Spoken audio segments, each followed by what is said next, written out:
Reginald Grant, and I am Generation Hope's Chief Operating Officer. I wanted to give you all a heads up that today's webinar is being recorded, as you heard, and will be posted on our website at a later date. As Marley mentioned earlier, closed captioning is available. If you have any tech-related questions or problems, please feel free to chat the host so we can help you. Out. At the end of today's program, we will have a Q&A. So if you have any questions, please feel free to submit them via the Q&A feature on Zoom. I am thrilled to welcome you today to today's webinar about our newest report titled The Childcare Barrier, the Impacts of Inaccessible, Costly Childcare for Student Parents, which was released today. We're very excited about that. It's released today. We're excited to present this research today and engage in thoughtful and robust conversation about the findings, which our panelists later on, two of whom are student parents themselves. We hope this report will contribute to a growing body of knowledge and encourage more thoughtful research and serve as a resource to guide policymakers who shape legislation that directly impacts student parents and their families. A quick agenda for today's program is up on your screen, but keep in mind that we will have an opportunity towards the end of the to ask questions. The report is available on our website, and we're going to drop the link in your chat right now so you have access to it. So a little bit more about Generation Hope. We were founded in 2010 in Washington, D.C., and we are a nonprofit organization that engages education and policy partners to drive systemic change and provides direct support to teen parents in college, as well as their children, through holistic two-generation programming to ensure all student parents have the opportunities to succeed and experience economic mobility. As an organization, we engage in local and national advocacy work, amplifying the student parent voice and centering their experiences. Additionally, we leverage our data and best practices to serve as a thought partner, providing colleges with the tools, resources, and supports that they need to implement programs, adjust policies, and change structures and culture to improve outcomes for student parents. At Generation Hope, we have the honor of working directly with young parents as they work toward their college degrees through our signature Scholar program. We also work with our scholars, kiddos, and families, providing holistic two-generation programming. And we have witnessed firsthand the tremendous impact that quality early childhood care and education can have. We've always been able to count on our scholars to tell us about what needs to change in order to support their success in college and economic mobility after graduation. This is what will always drive our work. We listen to student parents and work to support them and give them support that they need. We are deeply grateful to those scholars who shared their experiences with us. This report wouldn't be possible without you. Now, I'm thrilled to introduce Christy Johns, our Director of Policy and Research, who will tell us more about this project. Christy is the child of a first-generation college student and was a student parent herself. Christy, I'll turn it over to you. Thank you, Reggie. I am thrilled to be here and to be joined by our Senior Policy Manager, Marley Breakstone, to talk about this important research. As mentioned, I am a former student parent myself, so this is very personal to me, and I feel incredibly grateful to present this research alongside the policy recommendations that we provide for improving childcare access for student parents. We know parents and families nationwide struggle to access quality, affordable, and reliable childcare. This is especially the case for student parents, though they are frequently overlooked in the childcare conversation. For this reason, we wanted to hear directly from our scholars about their personal experiences with childcare, what they and their families want and need, and to help inform the advocacy that we will be doing for policy and systems change.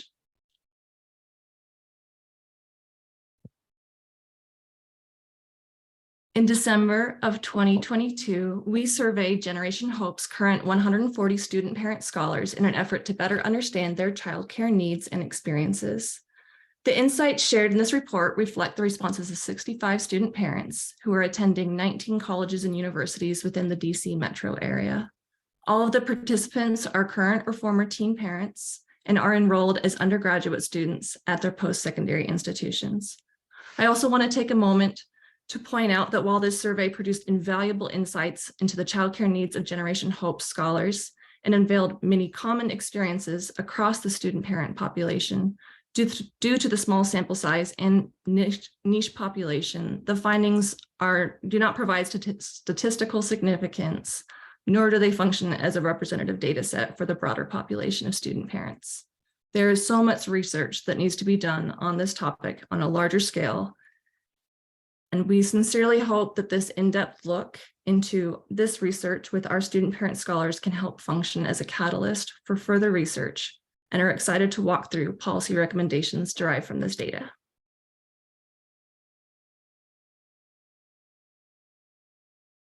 So quickly, I want to give some context for the findings from the report before we go into policy recommendations. Our Generation Hope scholars have nuanced childcare responsibilities. 75% of them are caring for young children who are 4 years and under, which has its own elements of time constraints and financial constraints. Over a third of them are caring for more than one child while they are attending school. And nearly 1 out of 10 have a child that has special needs. Any conversation about childcare needs for student parents needs to also consider the basic need stability for student parents. Generation Hope scholars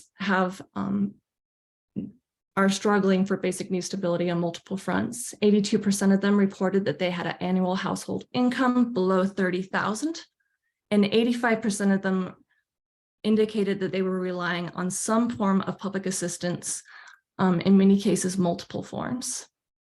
One student parent shared this comment: "Financially, I have to sometimes decide between going without clothes or doing something with my children in order to make sure a bill is paid."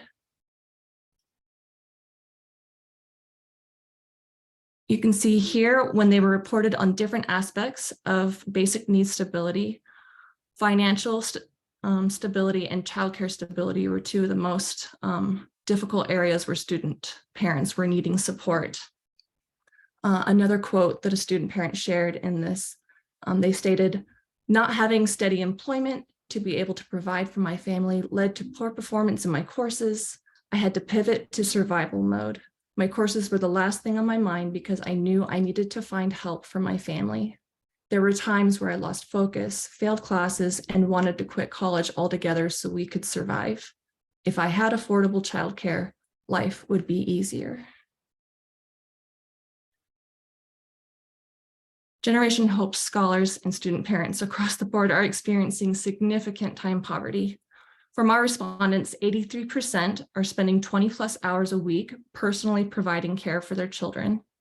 55% are working 20+ hours a week to earn income, and 56% are attending classes full-time.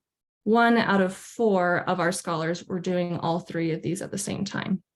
Scholars would report that they felt overwhelmed and depleted from this time poverty.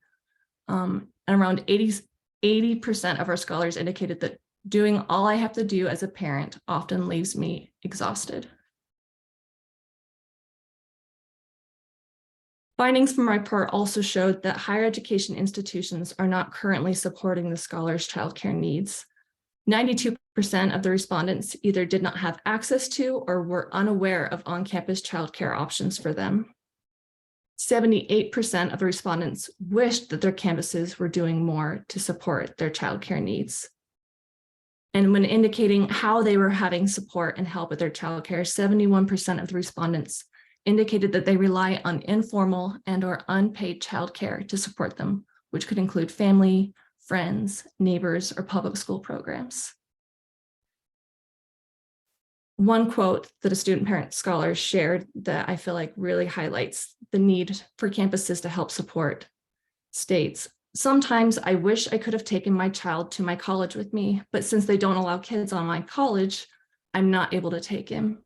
If they had had a daycare, then I would have been able to drop my child off for a few hours to study and to go to office hours.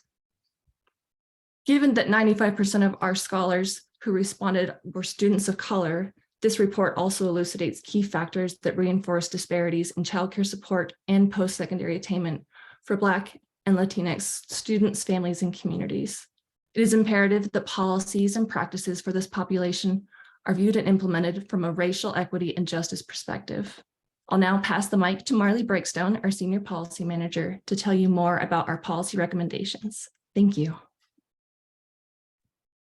Thank you so much, Christy, for sharing all of that information about this exciting research. I'm going to walk you through the policy recommendations and just wanted to let everyone know that policy recommendations can be found on pages 27 through 28 of the report, which is being shared in the chat now. So our first policy recommendation based on these findings are that we need to collect and track students' parenting and caregiving statuses. This is something that institutions hardly ever do, and we really need that information because without comprehensive data collection, policymakers and institutional leaders won't be able to effectively address the numerous barriers that are impeding student parents' academic and professional success. Our next recommendation is that institutions provide more on-campus childcare that is designed specifically to serve the needs of student parents and their families. Policymakers and institutional leaders should consider the benefits of two-generational educational programming on their campuses, because we know that this work has multi-generational impacts. Transforming college and universities into hubs for two-generational and multi-generational programming sets the stage for lasting ripple effects, helping parents, students, and their families to thrive personally, academically, and professionally. We're also recommending an increased funding for childcare supports for student parents. We know that federal funding for childcare subsidies is inadequate. Supply does not meet demand, and many families who need assistance are unable to procure it. Many eligible families fail to utilize these subsidies due to their own perception of their level of need, their knowledge about subsidy eligibility, or the fear that accepting support might limit their childcare options, or they might be confused about the subsidy application and recertification process. Also, those who do not receive them often discover that, or those who do receive them, often discover that it's not sufficient to meet their needs. So they still have a need, even if they do receive these subsidies. So this could be accomplished if we champion federal policies and programs that are designed to support childcare needs, including the Prospect Act and the Child Care Access Means Parents in School, or C-Campus program. We should also encourage the prioritization of community colleges and minority serving institutions, where we know the largest share of student parents can be found when allocating childcare funding. We support the backing of efforts to lower and stabilize the cost of childcare nationwide. According to the US HHS, childcare is affordable if it costs no more than 7% of a family's income. And I'll say that again, 7% of a family's income is what's considered affordable for childcare. So we want to support legislation that establishes guidelines for the cost of care and also closes this affordability gap, including the Child Care for Working Families Act. We recommend that we begin to enable institutional policies that are flexible and adaptable, recognizing that individual students' situations may warrant different approaches. There's no one-size-fits-all solution when it comes to working with students. By establishing more family-friendly campuses and encouraging educators and administrators to build systems, policies, and scheduling practices, as well as physical spaces on campus that support students and their families, will create many educational opportunities that student parents don't otherwise have access to. Another important recommendation is that we need to bridge the basic needs aid with student parents' education and career pathways. Student parents are far more likely than their non-parenting peers to experience high rates of basic needs insecurity. We know that 53% of student parents experience food insecurity, 68% experience housing insecurity, and 17% experience homelessness. Yet more than $80 billion in food, financial aid, healthcare, and other assistance goes untapped each year. Aid that could be directly supporting parenting students and their families if they could simply access it. We know that institutions should encourage their students to have the information and resources necessary to identify, apply for, and enroll in any and all public assistance programs that address their needs, especially prioritizing student parents, and should assist students throughout the process. And lastly, we recommend that folks appreciate and encourage the insights and leadership that's offered by student parents on campuses, in classrooms, and communities. We know that by adopting a strength-based approach that rewards the true resiliency and values student parents' life experiences and the perspectives that they've gained, this will lead to more diverse and richer campus environments where students can thrive.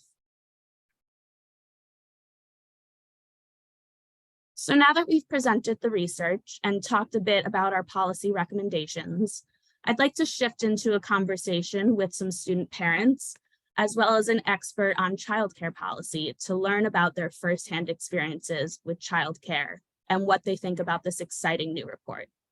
So we're joined today by two student parents, Sophia, who's a student parent at the University of the District of Columbia and a scholar in our DC program at Generation Hope, and Lorraine, who attends Trinity Washington University and is a student parent fellow with Generation Hope. And a special thank you to Erica Phillips, the Executive Director of the National Association for Family Childcare, for joining us today to add her vital perspective to today's conversation. We've prepared a few questions for our guests today, and after the discussion, we'll have a Q&A so that we can answer any and all remaining questions that you will have. So if any questions come to mind, or you've been sitting on any while listening to this great information, feel free to drop it in the Q&A function on Zoom, and we will be paying attention and asking those questions later on.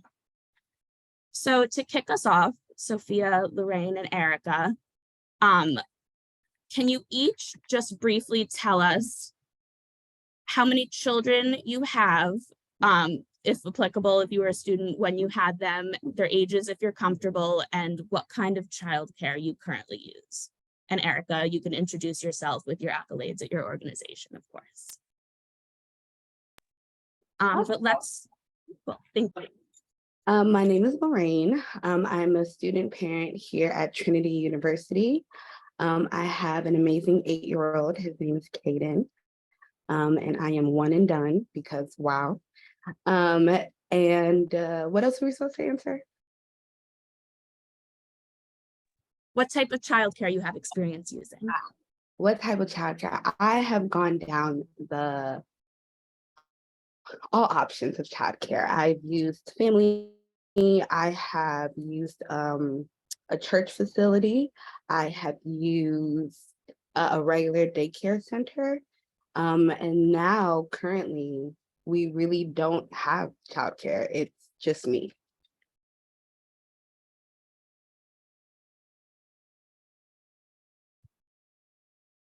Thank you. Sophia, would you like to share next?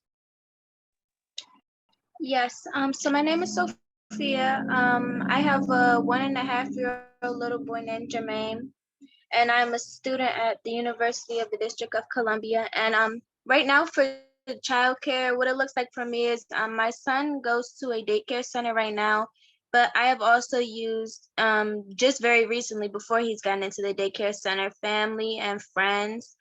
I am trying right now because I am trying to, I'm not employed right now, but I'm trying to find a job during the hours I don't have school. So I am applying for a voucher so that I could get aftercare help for him while I work.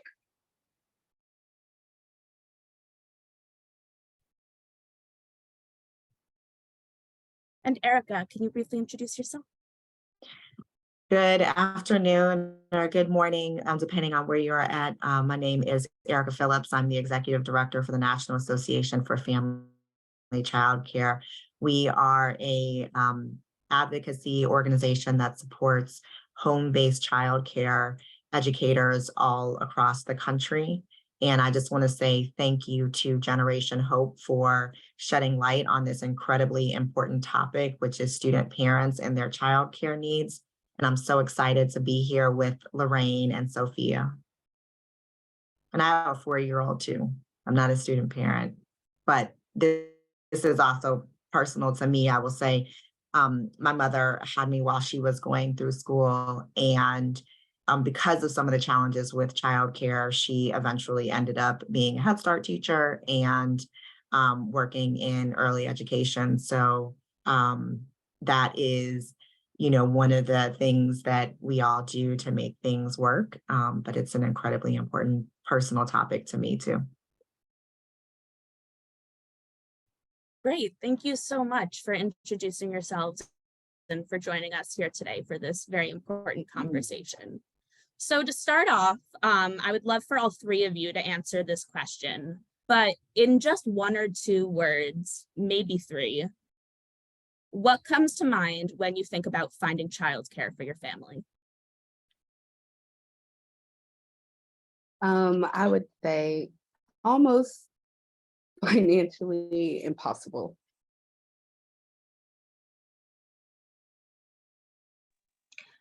I would say difficult, and I think of like paperwork.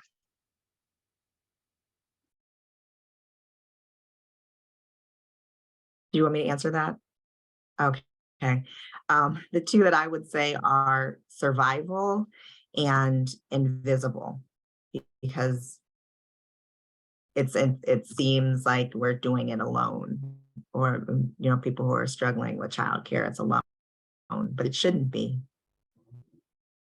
Fascinating. Thank you all for sharing those. This is a question for Lorraine and Sophia. Do you currently or have you ever used on-campus childcare at your college or university? Or if not, do you know anyone who has, and what their experience might have been like? And if you haven't, why is that? No, I've never used childcare on campus. I don't think my school has childcare on campus currently. And I actually do not know anyone who's used childcare on campus. And I really think it's because from the personal data that I've collected, asking people, it was just something that people didn't know about. They didn't know about, and most of the parents that were actually using the on-site childcare was the faculty instead of the students.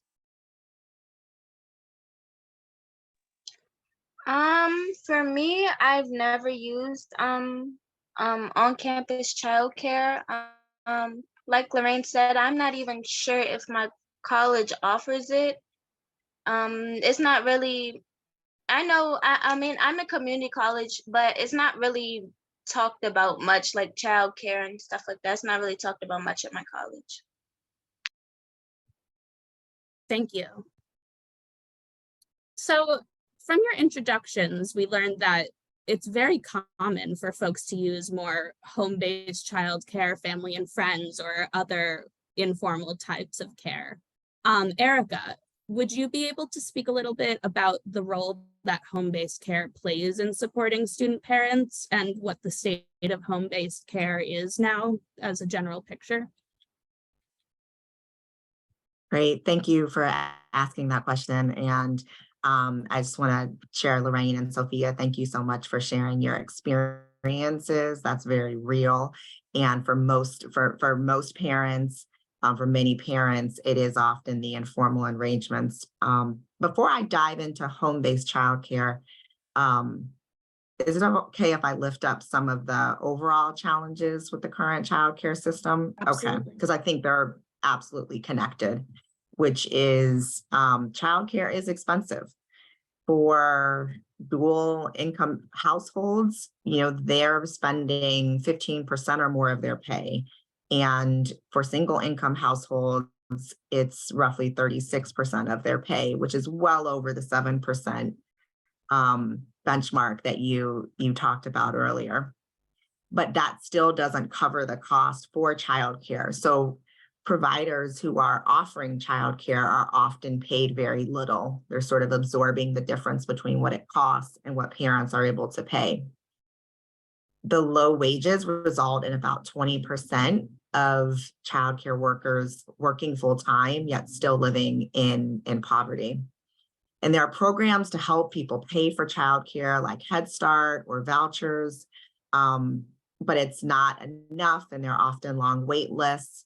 And I was glad to hear Sophia talking about, she does have the voucher, but for many states, just to lift it outside of DC, they actually require parents to work a certain number of hours to be eligible for those vouchers or subsidies. So that can make it very difficult for student parents who are enrolled in college to qualify.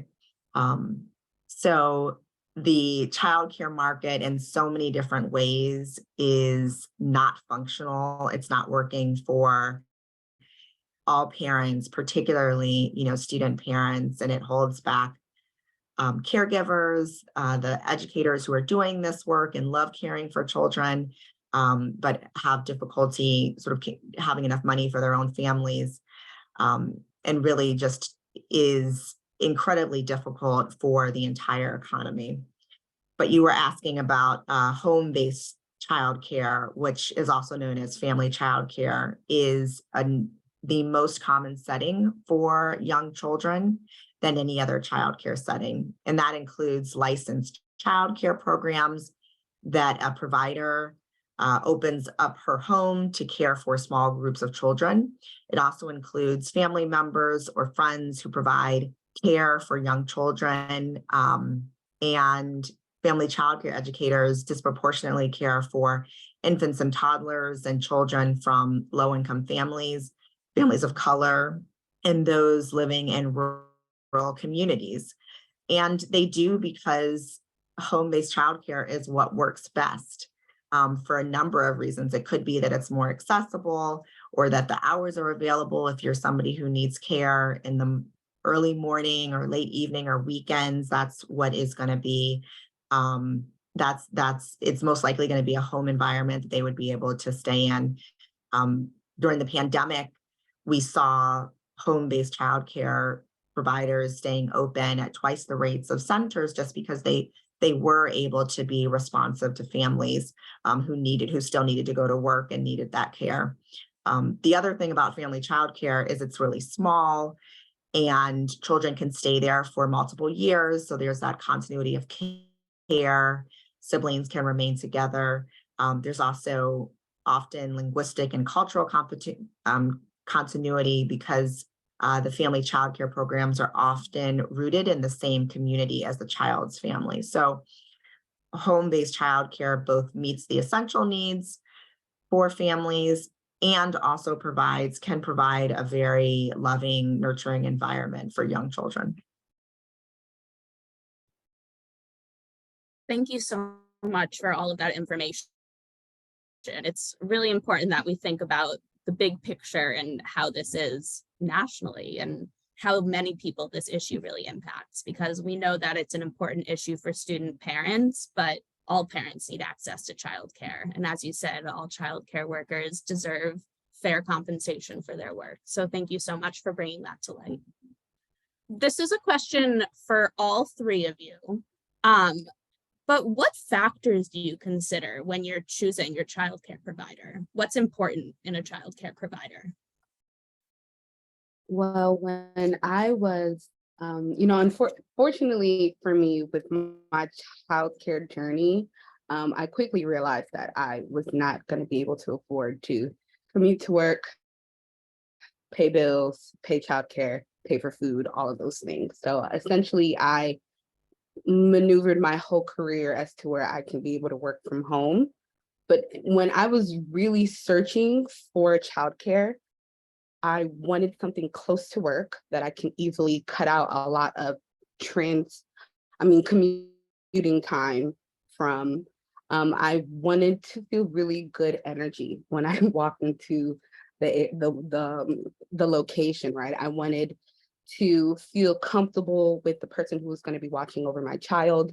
One thing that I definitely noticed as I was interviewing places, a lot of them are like super anxious, and it's a lot going on. Taking care of children is a lot, right? But even for me, that left me feeling a little uncomfortable, because I'm like, if you're overwhelmed now, it's me adding another child to your workload. How is that going to make you feel? And we already are cognizant of how child care workers and providers are underpaid.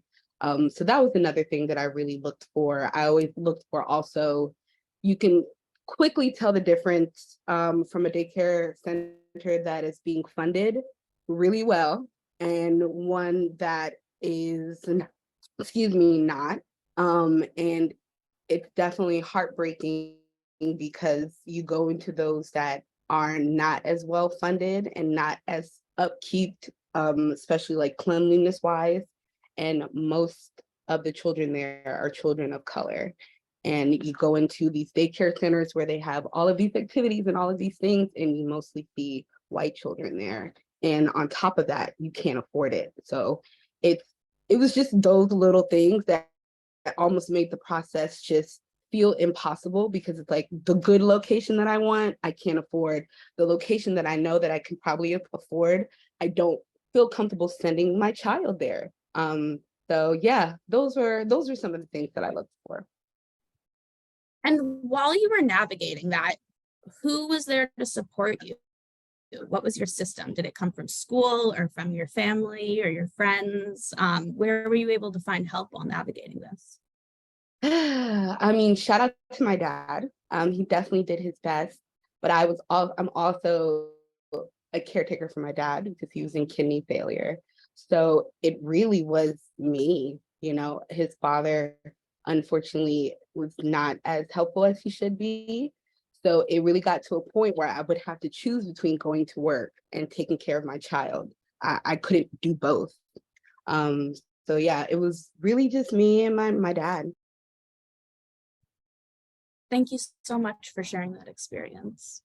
Sophia, do you have any thoughts on this? What factors do you consider when you're choosing which childcare provider to use? I definitely choose location because not up until recently, I have been riding Metro, and Metro isn't always the most reliable. And also I consider, like Lorraine says, like the environment of the daycare, like she said, like so where I live in Southeast DC, so it's like it's kind of like I would say like an underprivileged area. So the daycare centers here, I'm not saying all of them, but a lot of them are like underfunded and everything. So for me, when I go to daycare centers, I look for like she says, I want it to be like, I want to know my son is learning in there, and I want to know that he is safe and that I can trust the people that I'm around. Like for his daycare now, they call me, like if he'll miss a day, they'll call me to ask what's going on. Like they're really supportive. So I look for that as well when I look for daycare options. Thank you. And I'll ask you the same question that I asked Lorraine. Who was there to support you while you're weighing your options, or who wasn't, if that was more notable? For me, it was really, really hard because I had to miss out. Last semester I had to miss out on a lot of school because I didn't really have anybody to help me. The only person that really helped me was my son's aunt. Because my son's father, he goes to school during the day too. So it was really just only me and the aunt to help. There was nobody else that really had time in their schedule to help me. Great. And Erica, you spoke about being a mother as well. What factors do you consider when you're choosing which childcare provider to use? That's a great question. Very similar to Lorraine and Sophia. It's really important to look at the actual person who's going to be caring for your child and knowing that they'll take care of your child like they would their own. And so that is incredibly important, that trust level. And I'll just expand it to say all children, right, really do need to have a basic threshold for the environment that they're in. And so that's why it's so important to make sure that every child care program does have access to resources in order to be able to offer a high quality program. Yeah, thank you for adding that. So this is a common question that kind of plays off of what you are all just saying, but in your opinion, excuse me, is the least expensive childcare option always the best one if affordability is one of the biggest issues? Or why or why not, do you think? No. And I say that to say it was a point to where, I had my son's grandmother on his father's side watching him, and she would watch him for free. She didn't ask for anything while I was really hitting the pavement, interviewing, trying to find a job. But I would also come to pick him up and she hadn't changed his diaper. He's sitting in filth, he's saying that he's still hungry. Little things like that, to where because the service, I feel like she felt like she was doing me a favor. She didn't have to fully tap in and like take care of my child. And that's when I pulled him out. Not pulled him out, but I was like, hey, no, thank you, never mind. And I bit the bullet and I was like, with this little bit that I have, I'm gonna try this daycare center in this church, because at this point he was potty training. So I want someone to help him encourage in that as throughout the day as he was going. So all that to say, low cost is not always the best. And that's why, like Erica said, it's really important to know and trust the person who's going to be watching your child, because family could be just as bad. A daycare center can be bad, but it's like you as a parent have to do your due diligence and know and listen to your child as well.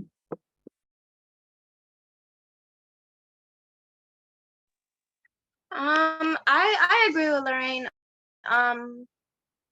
I definitely think just because of the fact that it is a lower cost, that doesn't always mean that that's the best option. And I know for us as parents, we try to maneuver like, okay, so we try to maneuver like, okay, we have this aside to pay for groceries and this, and we try to keep it that way so we don't have to stress. But sometimes I feel as if even if you do have to pay just a little bit more for the care, I think that you should, if you know your child is going to be taken care of properly. Like she said, like how her son was going, like potty training. I think that's good. Like the daycare center or whoever is caring for the child should be able to help them with that process. I feel like even though it is a daycare center, I feel like education should be one of the main keys in there, because that's where the child is going to be for most of the time. So I also agree with.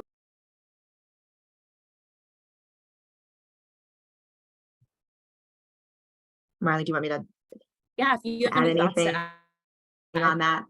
No, thank you. And Lorraine, thank you for sharing the example there on that. I just wanted to share two thoughts around the question. Is the less expensive option the best option, or the option that should be taken?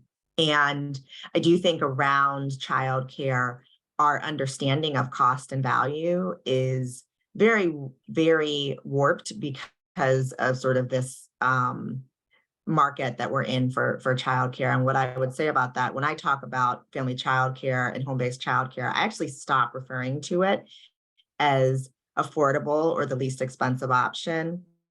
Because if done well, it actually could be expensive, just as expensive as a center if you have somebody who has the training and is bringing in resources and has support and is really setting up her space. And so I think the whole concept around affordability, everybody needs support, and we need to make sure that whether you're at a home, whether you're a family member, or you're in a center, that there's investment in there. And so I just wanted to name that in terms of when we think about affordability, yes, it should be affordable, but that doesn't mean that somebody doesn't get paid. They still need to have enough money, and they still need to take trainings and improve, their own professional development in order to be able to provide the best type of care for the children. Yes, definitely. Thank you so much for sharing that perspective. We're now going to shift into our Q&A portion. We do have a couple questions coming in from the audience. But again, if anyone else has any questions, feel free to submit them via the Q&A portion on Zoom. So our first question is for Lorraine and Sophia. If you knew that a college or university offered high quality, affordable childcare on campus, or at least had options like drop-in childcare, would that be a factor for you in choosing which college to attend? Oh, for sure. Now I know myself, and I'm still working through my own hyper independence, and I know that me personally, it's hard to ask for help or to use the resources that I know can help me. But the fact that the university has already thought about this, it already has something like that in place, to me, it shows that they're being mindful that there isn't a single story in a student's trajectory, right? You can have so many different kind of students. You can have older students, you can have student parents, you can have whatever. But the fact that they already have this in place just in case for the parents, if they want to use it, I would absolutely love it. And I would love to go there. The same is for me as well. I would have, if a school would offer that, I would definitely choose more. I would definitely be more likely to choose going to that school rather than a school that doesn't.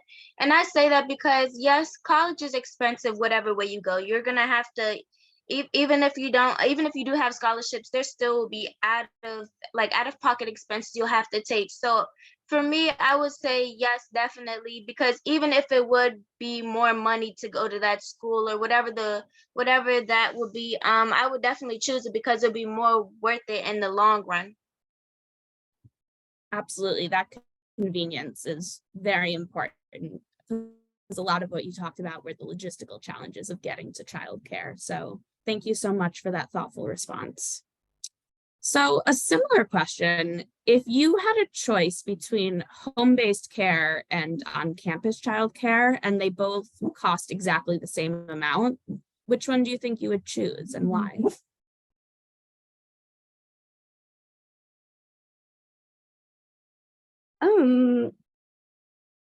Instinctively, I would probably still choose the home-based care. And I say that to say, just me as a parent, who I am, that was like one of the main things, child services I looked for, because I loved the setup of my son being in a home, in a familiar environment, in a space that doesn't really look like a daycare center. It's not huge, a very homey type of feel. That's just always what I wanted for my child. Unfortunately, the ones in DC are that damn good and they are very expensive. So I could not afford it. But yeah, I probably would have still chosen the home care one. And I know this is very touchy. It's just a lot of things that happen on college campuses these days. A lot of things that happen. And I personally wouldn't want that anxiety of being in class and wondering about if my baby's okay. So yeah, I probably would still choose that. I also agree. Just like because of what she said with everything that goes on with campuses nowadays, and also just for the fact that for me, when I am at school, that's like really the only time I have to like study and to be on my A game, because once I come back home, I have a child to take care of. My first priority is my child. I have to take care of him. So I'd rather have him at a home-based center where at school I can have my mind fully focused on my education, rather than having to worry, okay, well, like say if it was downstairs in the campus, like, okay, what's going on downstairs? Is everything okay? Like I'd rather just have them at a home-based one.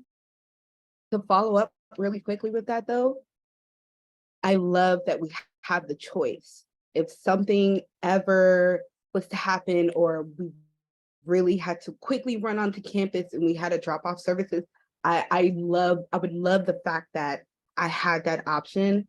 I just feel like in general, the resources just need to be made available. Let those who need it take it and use it. And if not everyone uses it, that's fine. But I just feel like things just need to be made available for people to choose, and not have to feel like this is the one journey, one struggle that they have to struggle and figure out, like, oh, wow, I actually have different options just in case. So. Lorraine, you said it so well. That's what I was going to say. Imagine a world in which you're able to choose the on-site campus center for your child, or maybe a nearby home-based childcare program. Like that should absolutely be something. And there are models. I will say there are models where there are, universities and colleges that have partnered with community-based programs or family childcare networks, so networks of home-based childcare programs, in order to support students or their professor. Also, some of their faculty might also have childcare needs.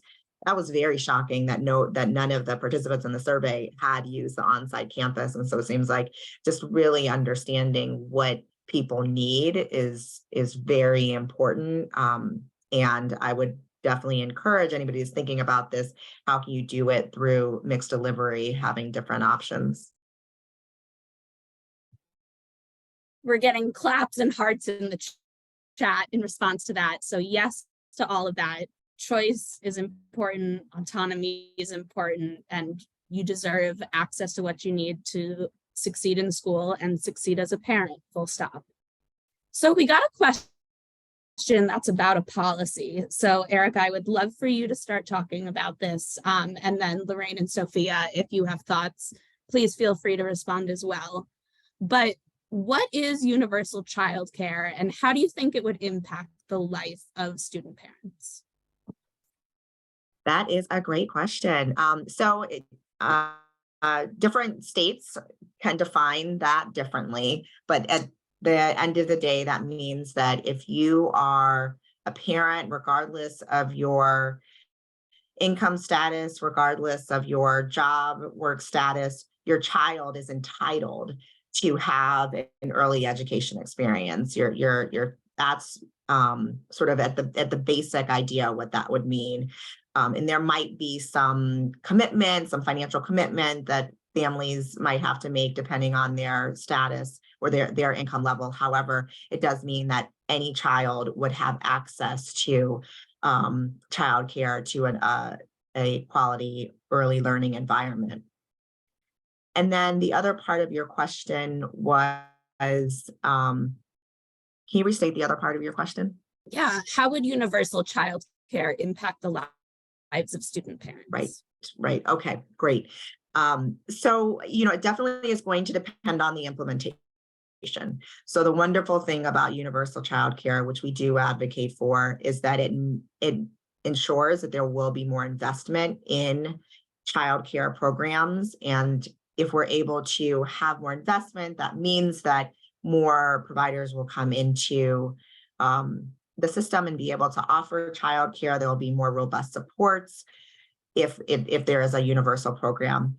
The one caveat that I will say is that in offering something universally, we do need to understand that there are some communities who still need additional support just because of years of historical underinvestment. And so special attention needs to be paid to certain communities to make sure that the childcare programs in that community are receiving, additional support to maybe upgrade their facilities or ensure that they're able to provide the high quality and learning environments. But we absolutely believe every child should have access, and politically, if we are able to say that will make sort of childcare that much more important. If there is a universality, we just have to make sure as we're implementing it that we're looking at equity and truly ensuring that communities and children who need more resources are able to get that. Thank you. Sophia and Lorraine, do either of you have thoughts after hearing about universal childcare of how that might impact your life as a student parent? Yes, and Erica said it best, because as soon as I read the question, I was like, excuse me, the main thing that I think we would have to focus on is equity, making sure that the resources are split evenly. There are some that are already 2 steps ahead of other daycare facilities, right? Other home-based daycare centers, because they've already had that funding, they've already had the training, they've already had everything that they need. So now that things are now universal, I feel like it gets to a point where people do kind of forget the facilities that they didn't have as much beforehand. So yeah, Erica said it best, making sure that equity is a thing, because even though it's universal, this still doesn't change the fact that I may not have access to the other daycare center. I may only have access to this one. And if it's still not a place that I feel comfortable sending my child, I'm still not going to use it. So yeah. I definitely agree as well on the equity. Like Lorraine was saying, you definitely for the underprivileged ones, there has to be, I would say there has to be of course for it to be universal equity, but just the steps to get there, just understanding because the transitions of everything. So I would just say to be able to reach to where everything is equitable for everybody, it's not just going to be an overnight process. There are certain steps you have to take to be able to get there, especially for these really underprivileged daycare centers and home facilities and everything like that. So definitely the steps it takes to get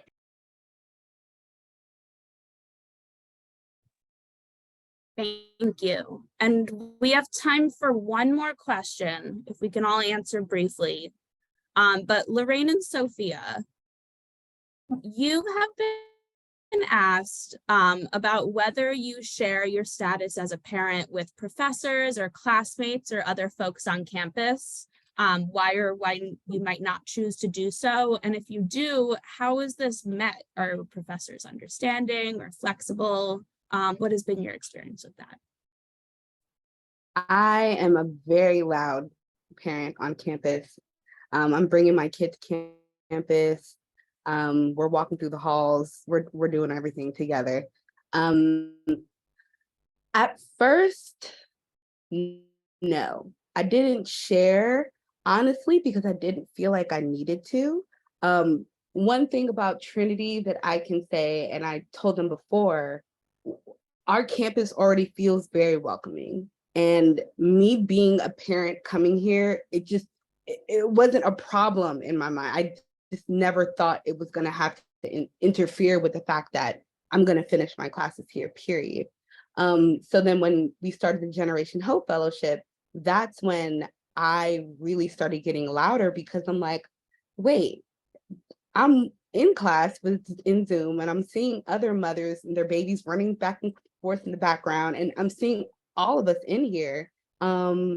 We should talk about this more. So when I created the Student Parent Alliance, I literally will be in every one of my classes, and I'll ping the professor on the side, and I'm like, hey, can I just announce my parent club real quick and the event that we're doing? And they're always so happy.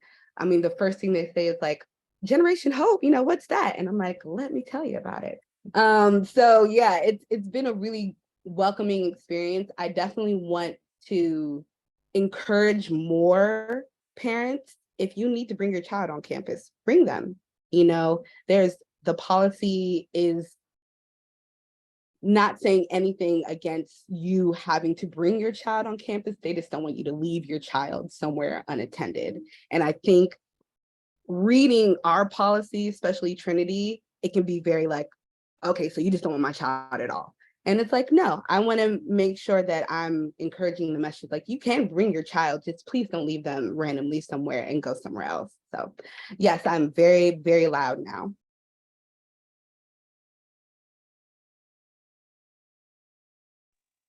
Yes, for me as well. I definitely in the beginning was like it wasn't really something I talked about, just because like Lorraine said, it wasn't something I necessarily thought needed to be talked about.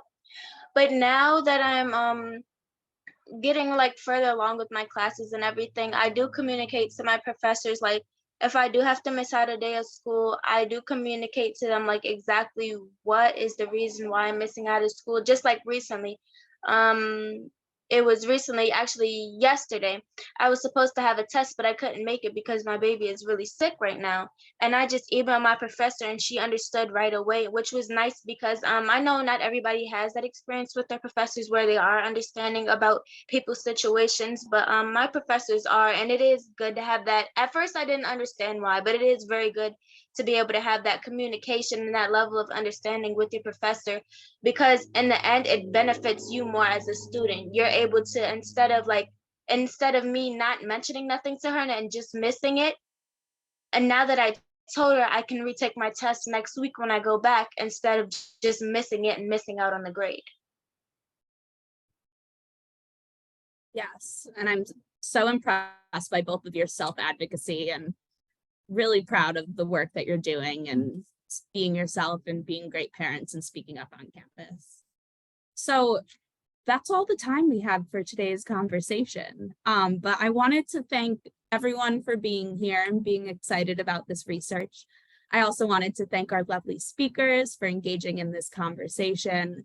And lastly, I wanted to put in a plug for an exciting Twitter chat that we will be having on the 27th about this report. So if you have any lingering questions or any comments about the research or just want to help spread the word, a link is being shared in the chat for an interest form that you can just fill out and you'll get all the questions that we'll be asking during the Twitter chat. So yeah, thank you all so much. We'll be sharing the report widely, and we are very grateful to all of you for being here to talk about this important issue of student parents and childcare. So thank you again, and I hope you all have a great rest of your day.